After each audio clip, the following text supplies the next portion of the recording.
여러분 안녕하세요. 성경 속에 있는 진리를 탐구해보는 기독교 강요 시간입니다. 자, 기독교 강요 3권 11장은 칭의에 대해서 설명하고 있는데 칭의 중에서도 오늘 2항 칭의의 개념에 대해서 살펴보겠습니다. 칭의라는 말은 그 원래 한글에는 없는 말이죠. 한글에는 없는 말인데 이제 칼빈이 기독교 강요를 쓰면서 그게 기록하고 그것을 영어로 번역하고 또 한국어로 번역하면서 칭의라는 말이 나오게 됐습니다. 영어로 말하면 to be, 여기 나오는 것은 justified, 의롭게 되는 것, 의롭게 되는 것, 누군가로부터 의를 받아서 누군가로부터 의로운 자라고 인정받는 것, 누군가로부터 의로운 자라고 칭함받는 것, 누군가로부터 의로운 자라고 인정받는 것이 칭의입니다. 성경에 보면 대표적으로 의로운 자라고 인정받은 사람이 있는데 그게 누구냐 하면 셀입니다. 셀이 하나님 앞에 나와서 이제 여러 사람이 기도하고 있는데 바리새인하고 뭐 서기관 다 있지만 하나님은 그 셀이를 의로운 자라고 인정해 주셨습니다. 왜냐하면 의로운 자라고 인정하실 수 있는 분이 하나님이시기 때문입니다. 사람이 하나님 앞에서 의롭다함을 얻는다는 것과 이게 믿음에 의해서 행위에 의해서 의롭다는 얻는다는 여러 가지 표현이 있지만은 그러나 예수님이 우리에게 가르쳐 주신 복음의 내용은 사람이 하나님 앞에서 의롭다함을 인정받는 것은 사람의 행위에서 나오지 않고 믿음에서 나온다 했습니다. 이 믿음에서 나온다는 말은 사람이 하나님을 믿는 그 행위를 말하는 것이 아니라 행위의 반대편에 있는 믿음입니다. 그 믿음을 주신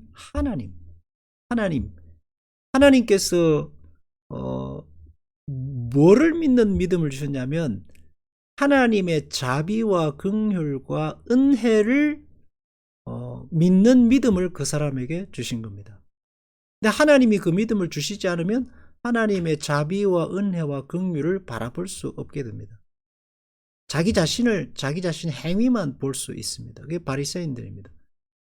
그래서 예수님이 세리를 의인이라고 칭한 이유는 그 사람이 그 세리가 자기 자신의 의를 보지 않고 하나님의 자비와 긍휼과 하나님의 사랑을 바라보는 믿음, 그것을 가졌기 때문에 그거를 하나님은 그것을 의롭다고 인정하신 것입니다. 근데 그 의를 누가 줬느냐 하면 하나님께서 주시는 겁니다. 하나님께서 그를 의롭다고 인정하신 것입니다. 칭의라는 말은 하나님의 인정입니다. 하나님께서 우리를 의인으로 받아주시며 은혜를 베풀어 주시는 것이라고 한다. 하나님께서 우리를 의인으로 받아주시며, 하나님께서 받아주시고, 우리가 아무리 열심히 뛰고 노력하고 애써도 하나님이 인정해 주시면 안 되고, 아무리 못나고 잘하는 것이 없어도 하나님이 인정해 주시면 우리가 의인입니다. 그래서 칭의는 하나님이 인정해 주시는 것, 그리고 인정해 줄 뿐 아니라 받아주시는 것이고 은혜를 베풀어 주시는 것이라고 합니다.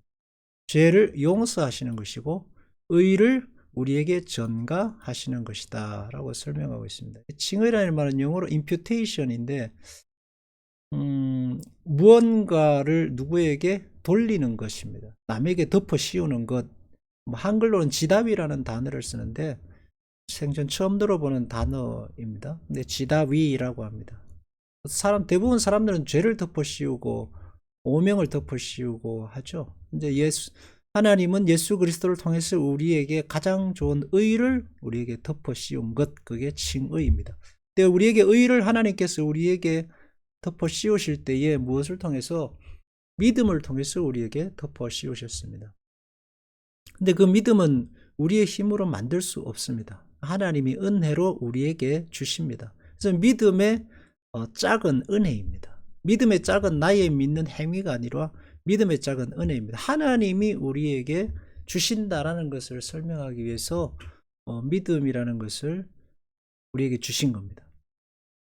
그래서 그 믿음은 그 믿음 자체로서의 어떤 의미를 가진다기보다는 그 믿음 안에 들어가 있는 내용이 중요한 것입니다. 그 믿음 안에 들어가 있는 내용이 중요한 거예요.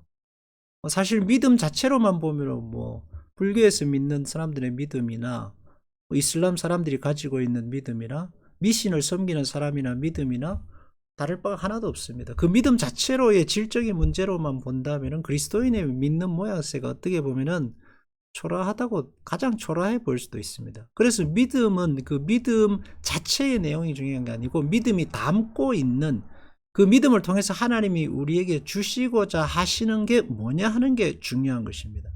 그 믿음을 통해서 우리에게 주시고자 하시는 것이 칭의인데 그 칭의가 어떤 내용의 칭의냐 하는 것입니다. 그 칭의는 뭐냐 하면은 결국은 하나님이 우리를 의롭다 하시는 것이니까 내가 어떤 존재가 되었는가 하는 얘기죠. 칭의는 내가 의로운 존재가 되었다. 하나님이 너를 의로운 자라, 의로운 존재가 되게 하셨다. 하나님이 너를 의로운 존재로 부르셨다. 그러면 내가 어떻게 의로운 존재가 됐느냐? 거기 안에 복음이 있고 복음 안에 예수 그리스도의 십자가의 죽으심과 부활이 있습니다. 다른 말로 하면 사랑입니다.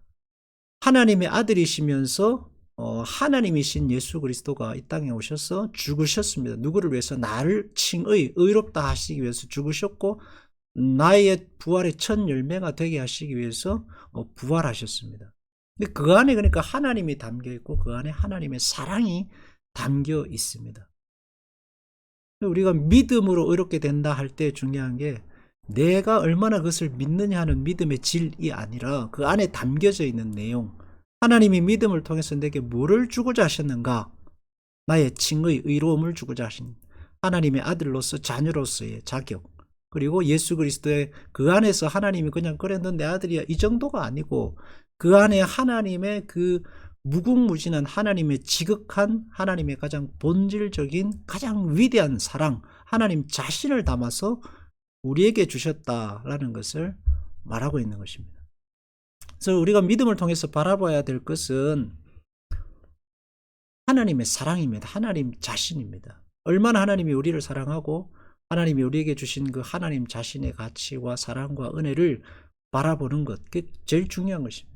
근데 사실 그것은 굉장히 이질적입니다. 전혀 우리의 본성과 맞지 않고 우리가 살아가는 삶과 동떨어져 있는 것처럼 보이게 느껴집니다. 왜냐하면 우리가 육신에 길들여져 있고 이 세상에 외적인 것에 너무나도 우리가 익숙해져 있기 때문에 하나님이 주시는 칭의, 하나님의 의에 대해서는 별로 관심이 없이 살아가는 것이 사실인 겁니다. 그렇지만 인간의 그 본질적인 이 죄에 빠져서 이 환경과 이 육신에 빠져서 살아가는 인간의 진정한 구원의 길이 하나님의 의, 하나님 자신에게 있다는 것을 우리가 깨달아야 됩니다. 그래서 하나님이 우리에게 믿음을, 칭의, 믿음을 통해서 칭의, 의를 우리에게 주신 것입니다. 그런데 하나님께서 그리스도의 중재로 의롭다고 하심으로 하나님이 이 사면은 우리 자신의 무죄가 확정되었기 때문이 아니라 의를 우리에게 전가하셨기 때문에 되어 있습니다. 우리 자신의 무죄가 확정되었기 때문이 아니에요. 하나님이 우리를 심판하셔가지고 재판을 했는데 너는 죄가 없구나가 아니라 하나님이 우리를 재판하시기 전에 이미 창세 전부터 우리에게 너는 내 아들이야 라고 작정하시고 때가 되어서 우리를 이 땅에 나게 하시고 우리에게 믿음을 주시고 그 믿음을 통해서 우리가 칭의를 받아들이도록 의를 하나님이 우리에게 강제로 덮어 씌우신 것입니다. 왜 강제로 덮어 씌우시는가 하면은 원하는 사람이 없기 때문에 인간이 죄를 지은 이래로 하나님을 찾고 구하는 사람이 없습니다. 하나님이 오셔서 너는 내 거야 라고 부르시고 그 강제로 그 하나님의 의를 우리에게 덮어 씌우시지 않으면 인간의 힘으로 하나님을 찾고 구해서 하나님의 진정한 의를 받아낼 자가 없는 겁니다. 그래서 하나님께서 우리를 사랑하셔서 예수님을 보내시고 하나님이 전적인 주권으로 우리에게 하나님의 의를 덮어 씌우시는 겁니다. 그리고 그 의가 우리의 목표고 우리의 삶의 길이고 우리의 방향입니다. 그러니까 예수님께서 오셔서 우리에게 하신 내가 곧 길이요 진리요 생명이다 하시는 그 말씀이 너희는 이제 거듭난 자이기 때문에 거듭난 자에게 있어서 길은 예수 그리스도고 거듭난 자에게 있어서 진리, 삶의 방법도 예수 그리스도고 생명, 삶의 생명, 살아가는 그 삶의 원천도 예수 그리스도 곧 하나님이시다라는 이야기를 하고 있는 것입니다. 칭의라는 것은 결국은 하나님의 은행과 은혜를 설명하는 도구죠. 우리에게 주어진 하나님의 자녀됨이 어디서부터 왔느냐? 하나님으로부터, 하나님의 은혜와 사랑으로부터. 그러니까 하나님으로부터 왔다라고 할 때는 하나님의 은혜와 사랑과 자비, 그게 담겨 있어야 됩니다. 원치 않는 자들에게 하나님이 믿음을 주시고 자녀 삼으시는 것이 하나님의 일이고 하나님의 열심입니다. 그래서 예수님은 요한복음 6장 29절에 하나님께서 보내신 이를 믿는 것이 하나님의 일이다. 그러니까 하나님의 일이 뭐냐? 하나님께서 보내신 예수 그리스도를 믿는 것이다. 다른 말로 하면 내가 신자가 하나님의 자녀 되었다는 사실을 믿는 거죠. 그리고 내가 하나님의 자녀라는 사실을 믿고 그 믿음을 따라서 신자답게 사는 것이 우리의 일이라는 이야기입니다. 의롭다고 인정하는 것을 분명히 죄의 사면으로 해석하며, 죄의 사면이라는 말은 하나님의 심판으로부터 우리는 해방되었다. 죄로부터 해방되었고 하나님의 심판으로부터 용서받았다는 겁니다. 의롭다 함을 율법의 행위에서 분리시키고 있다. 행위가 아니라 하나님의 은혜. 의롭다 함은 순전히 그리스도의 은혜이며 그것은 믿음에 의해서 받는다. 계속해서 믿음에 의해서 받는다고 합니다. 그리고 그 믿음의 짝은 은혜라고 했습니다. 믿음의 짝은 은혜입니다. 하나님께서 주시는 것. 끝으로 보석이 도입되는데 그것은 그리스도를 통해서 우리가 죄의 용서와 의롭다는 인정을 받는다고 말한다. 그리스도를 통해서 우리가 의롭다, 용서함을 받고 의롭다 인정함을 받는다는 겁니다. 대표적인 이제 세리는 의로운 것이 없는데 주님께서 그를 의롭다 하셨습니다. 은혜를 설명하기 위해서 하시는 겁니다. 그리고 이 하나님께서 은혜를 주실 때 이제 우리에게 믿음을 도구로 해서 주시는데 그 믿음이 어떻게 보면 새로운 생명이고 새로운 눈이고 새로운 세계를 바라보는 하나의 거듭난 자의 그 어떤 생명의 원천이라고 할 수 있습니다. 어떻게 보면은 하나님께서 아담과 하와를 만드시고 생기를 불어 넣으셨다고 했는데 그 생기의 핵심적인 것도 믿음입니다. 믿음, 하나님을 믿는, 하나님을 신뢰하는 하나님의 은혜와 사랑을 받아들이는 그 믿음입니다. 그래서 믿음을 불어넣으셨다는 것은 단순히 어떤 믿음의 행위가 아니고 재창조입니다. 믿음이라는 단어를 우리에게 넣었다거나 하는 게 재창조죠. 하나님께서 우리를 새롭게 창조하신 것과 마찬가지입니다. 그래서 예수님은 믿는 자를 가리켜서 거듭난 자라고 합니다. 새롭게 태어나지 않으면 하나님을 볼 수가 없다. 새롭게 태어나지 않으면 하나님을 알 수가 없다. 그래서 믿는 것은 곧 거듭나는 것, 새로운 생명이 되는 것, 새로운 피조물이 되는 겁니다. 그래서 바울도 이전 것은 지나갔으니 보라 새 것이 되었도다 라고 말하고 있습니다. 자신의 자격이 아니라 하나님의 열심, 하나님의 뜻과 계획과 예정과 작정에서 우리가 믿는 자로 거듭나게 된 것입니다. 그리고 오늘 누가복음 18장 14절에 보면 내가 너희에게 이르노니 이에 저 바리새인이 아니고 이 사람이 의롭다 하심을 받고 세리가 그의 집으로 갔느니라. 무릇 자기를 높이는 자는 낮아지고 자기를 낮추는 자는 높아지리라 하시는데 자기를 높이는 자는 자기 의를 바라보는 사람을 말합니다. 자기를 낮추는 자는 자기 의가 아니라 하나님의 의를, 예수 그리스도의 의를 바라보는 사람을 말합니다. 그리고 이런 사람들의 모습을 가리켜서 겸손이라고 하는 것입니다. 신앙이라는 것이 신앙의 가장 가장 그 보석 같은 그 신앙의 어떤 모습, 드러나는 모양은 겸손입니다.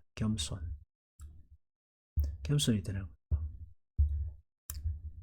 하나님께서 우리에게 주신 이 칭의가 얼마나 중요한가. 믿음이라는 도구를 통해서 우리에게 주셨는데 믿음 안에 담아두신 예수 그리스도를 통한 칭의, 하나님의 사랑과 은혜가 크신가를, 얼마나 큰가를 우리에게 받아들이고 신자답게 사는 것이 내 존재가 하나님의 자녀요, 거듭난 자라는 사실을 덜 새롭게 우리에게 받아들이고 사는 것이 신앙생활일 것입니다. 기도하겠습니다. 하나님 아버지, 우리가 하나님 자녀로 거듭났습니다. 하나님 우리에게 의로운 자라 칭하셨습니다. 하나님의 은혜와 사랑입니다. 늘 우리가 이것을 꺼내보고 내가 어떠한 자인지를 다시 되새겨보고 내가 서야 할 자리, 내가 가야 할 자리를 늘 새롭게 돌아보아서 믿는 자로서 살아가게 하옵소서. 예수님 이름으로 기도합니다.